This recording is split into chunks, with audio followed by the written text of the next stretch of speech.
புதுச்சேரியில் தனியார் கல்வி நிறுவனங்கள் மற்றும் மாணவர்கள் சிறப்பு பேருந்துகள் ஆய்வு. பேருந்துகளில் ஆவணங்கள் மற்றும் உறுதித்தன்மைகள் குறித்து ஆய்வு மேற்கொண்ட அதிகாரிகள்.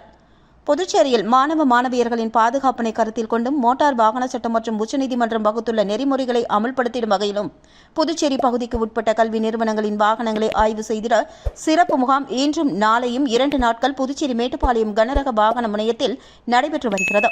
சிறப்பு ஆய்வு முகாமிற்கு அனைத்து கல்வி நிறுவனங்களை சார்ந்த சுமார் 900 வாகனங்கள் ஆய்வுக்கு உட்படுத்தப்பட்டுள்ளது.